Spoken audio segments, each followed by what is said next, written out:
Assalamualaikum warahmatullahi wabarakatuh. A'udzubillahi minasyaitonirrajim. Bismillahirrahmanirrahim. Alhamdulillahilladzi atana bil wahidiyati bil wahidiyati. Alhamdulillah salatu wassalamu alaihi wa alihi wa sahbihi. Ya sayyidi salatu wassalamu alaihi wa syafa'a. Ya sallallahu alaihi wa rabbi.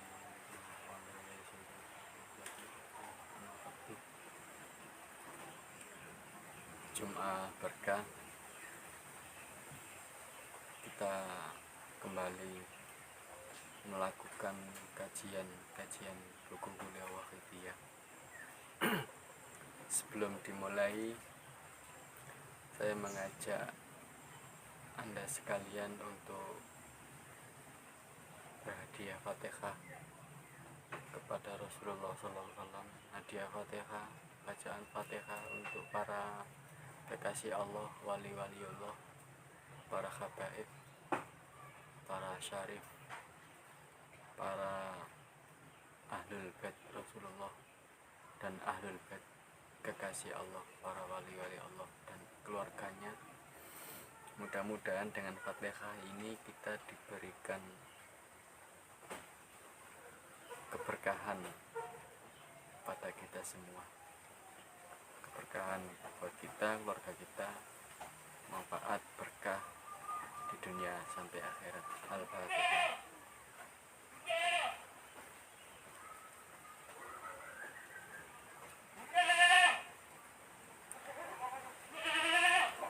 Hadirin, kekuatan lahiriah seperti yang kita maklumi adalah daya kemampuan dan kelihatan mata lahir atau yang dapat diperhitungkan oleh akal pikiran rasional.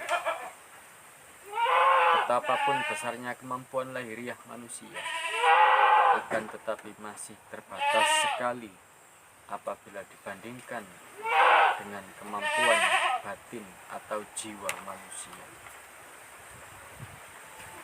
Sedangkan kekuatan batin atau jiwa manusia itu dapat menembus alam gaib, dapat menjelajahi alam metafisika, bahkan dapat mengadakan komunikasi dengan alam luar manusia, dengan alam jin dan alam malaikat, bahkan dapat beraudensi dengan Tuhan pencipta seluruh alam. Ini kekuatan batiniah, kekuatan hati atau rohani. Pusat segala kegiatan manusia, baik kegiatan jasmani ataupun rohani, itu terletak dalam hatinya. Hati manusia merupakan pusat komando dari segala macam gerak dan lakunya. Bahkan di samping sebagai pusat komando, sekaligus merupakan motor penggerak yang menggerakkan segala macam gerak dan lakunya, perbuatan baik maupun jahat, perbuatan yang menguntungkan ataupun yang merugikan. Semua itu dikomando dan digerakkan oleh hati manusia. Di dalam hati manusia sama-sama bermarkas dua macam dewan yang berlainan pengaruh dan arahnya satu sama lain, bahkan saling bertolak belakang dan saling berlawanan. Yang satu dewan perancang kebaikan dan yang satunya lagi dewan perancang kejahatan. Siapa di antara kedua dewan itu yang mendominasi, yang berkuasa di dalam hati, dialah yang akan memegang komando. Segala gerak dan perbuatan ataupun tindakan manusia, adapun faktor pikiran, sekalipun dipengaruhi dengan berbagai macam perbendaharaan ilmu pengetahuan dan hikmah kebijaksanaan, namun fungsinya hanya sebagai dewan pertimbangan dan tidak memegang peran yang menentukan. Di dalam kehidupan sehari-hari, kita sering melihat mendengar, mungkin pernah bahkan sering mengalami sendiri bahwa akal pikiran dapat membedakan mana yang baik dan mana yang tidak baik, dapat membedakan antara yang benar, yang batal, dan dapat mengetahui mana yang menguntungkan dan mana yang merugikan. Mengerti itu halal, ini haram. Mengerti itu boleh dikerjakan atau tidak, dan sebagainya. Akan tetapi di dalam prakteknya, justru sebaliknya, yang baik ditinggalkan dan yang buruk dikerjakan. Yang menguntungkan malah dihindari, dijauhi, dan yang merugikan justru malah dimasuki atau dilakukan. Yang haram dikejar-kejar dan yang halal tidak dihiraukan. Yang benar tidak diikuti dan yang batal dipergauli. Hal tersebut disebabkan karena menguasai hati pada waktu itu adalah dewan perancang kejahatan. Ilmu pengetahuan yang berada di dalam otak pikiran manusia tidak mampu mengendalikan, tidak mampu mengarahkan pada suatu perbuatan yang sesuai dengan ilmu dan pengertian yang dimilikinya.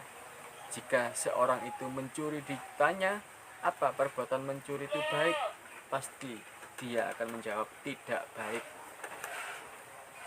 Siapapun jika ditanya apakah perbuatan menipu, korupsi, merugikan orang lain, menyakiti orang lain itu diperbolehkan, semua akan menjawab tidak.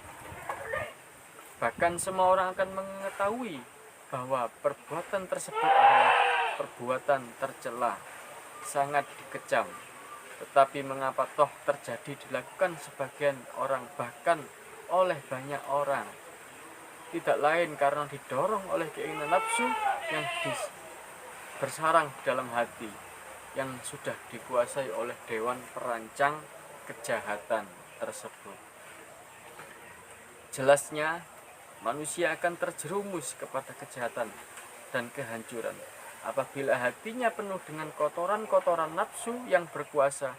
Maka memerintah sebagai dewan perancang kejahatan, dan manusia dikatakan baik, baik budinya, baik akhlaknya, baik peragainya, pekertinya, dan baik perbuatannya apabila hati pimpinan oleh dewan perancang kebaikan dan bersih dari kotoran nafsu. Oleh karena itu hati manusia selalu dibersihkan dari kotoran dan hama penyakitnya dengan menempatkan dewan perancang kebaikan yang paling di depan, yang mendominasi hati manusia itu sebagai pimpinan yang bijaksana di dalam dirinya. Betapa tepat dan bijaksananya Rasulullah Shallallahu Alaihi Wasallam. Beliau memberikan peringatan kepada kita semua. Inna fil jasadi la mud'atun idza saluhatu jasadu kullu wa idza fasadat jasadu kullu ala wahiyya qalbun. Sesungguhnya di dalam jasad manusia itu ada segumpal daging. Apabila segumpal daging itu baik, maka baiklah seluruh jasad. Dan apabila rusak atau kotor, menjadi rusak pula seluruh jasad manusia tersebut. Ketahuilah bahwa segumpal daging itu adalah hati. Hadis ini diriwayatkan oleh Imam Bukhari, Muslim dari Nu'man bin Bashir. Ini hadis sahih didawuhkan oleh Rasulullah SAW. Mudah-mudahan bermanfaat. Dan pentingnya membersihkan hati kita akhiri dengan hadis Rasulullah. Segala sesuatu itu ada alat servisnya, ada alat pencucinya. Kullu syai'in toharoh wa idza wa toharotu qulubil mu'minina anis soda sallu alaihi. Segala sesuatu itu adalah alat, ada alat pembersihnya.